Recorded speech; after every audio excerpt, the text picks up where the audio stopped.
In the hills, up the street, down the valley, by the sea, palaces and high streets, countrysides and SCZs.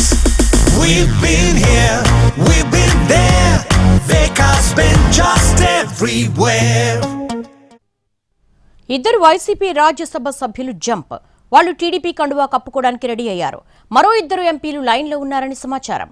వారిలో ఇద్దరు టీడీపీలో చేరతారని ప్రచారం జరుగుతోంది. ఇంకొందరు time చూసుకుని బీజేపీలో చేరతారని చర్చ నడుస్తోంది. వైసీపీకి షాక్ మీద షాక్ తగులుతోంది. ఒక్కొక్కరుగా కండువా ఎత్తేస్తున్నారు. తాజాగా పార్టీకి పదవికి ఇద్దరు కీలక నేతలు రాజీనామా చేశారు. రాజ్యసభ సభ్యులు మోపిదేవి రమణ, బీద మస్తాన్రావు పదవులకు పార్టీకి రిజైన్ ఇచ్చారు. ఆ ఇద్దరిలో మోపిదేవి వైసీపీ అధినేత జగన్మోహన్ రెడ్డికి కుడి భుజంలా వ్యవహరించిన వ్యక్తి. బీద మస్తాన్రావు కూడా పార్టీలో కీలకంగా వ్యవహరించిన నేతే. నమ్మిన వ్యక్తులుగా ఉన్న ఇద్దరు రాజ్యసభను పార్టీని వీడుతూ నిర్ణయం తీసుకున్నారు. వారిలో మోపిదేవి టీడీపీలో చేరాలని ఆల్రెడీ డిసైడ్ అయ్యారు. మస్తాన్రావు కూడా అదే బాటలో ఉన్నట్టు తెలుస్తోంది. రేపో మాపో ఆయన క్లారిటీ ఇస్తారు. అసెంబ్లీలో వైసీపీ నంబర్ 11, రాజ్యసభలో కూడా ఆ సంఖ్య 11. ఇందులో ఇద్దరు రాజీనామా చేయగా మిగిలింది 9 మంది. వీరిలో టర్మ్ కంప్లీట్ అయ్యే వరకు ఎంతమంది పార్టీలో ఉంటారో తెలియదు. ఉప ఎన్నిక వచ్చినా సీట్లు గెలుచుకునే బలం వైసీపీకి లేదు. ఎంపీల రాజీనామాల పర్వం వీరిద్దరితో ఆగేలా కనిపించడం లేదు. మరో ఇద్దరు రాజ్యసభ సభ్యులు 2-3 రోజుల్లో వైసీపీకి గుడ్ బై చెబుతారని వార్తలు వస్తున్నాయి. వాళ్ళిద్దరూ టీడీపీలో చేరుతారని చర్చ నడుస్తోంది. ఇప్పటికే ఇద్దరు చేరారు. ఇంకో ఇద్దరు జాయిన్ అయితే రాజ్యసభలో టీడీపీ నంబర్ 4కు చేరుతుంది.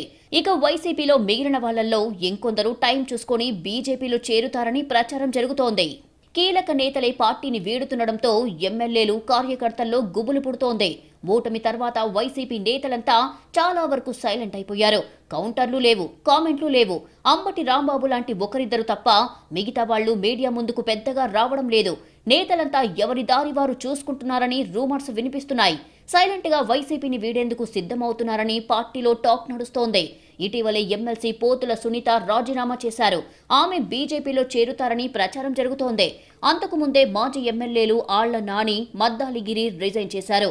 ఇటు మాజీ మంత్రి బాలినేని శ్రీనివాసరెడ్డి కూడా పార్టీపై అలిగారు. ఈవీఎంలపై నామ్కే వస్తే ఫైట్ చేస్తున్నారు కానీ పార్టీ ఆయన్ని పట్టించుకోవడం లేదని చెబుతున్నారు. బాలినేని జనసేనలో చేరుతారని ప్రచారం జరుగుతోంది. పార్టీ అధికారంలో ఉన్నంతకాలం హార్డ్ హిట్టింగ్ చేసిన మాజీ మంత్రులు రోజా, కొడాలి నాని స్క్రీన్ పై కనిపించడం లేదు. ఇలా అనలైజ్ చేసుకుంటూ పోతే పార్టీలో ఎవరు ఉంటారో, ఎవరు వీడుతారో పొలిటికల్ పల్స అంతు చిక్కడం లేదు.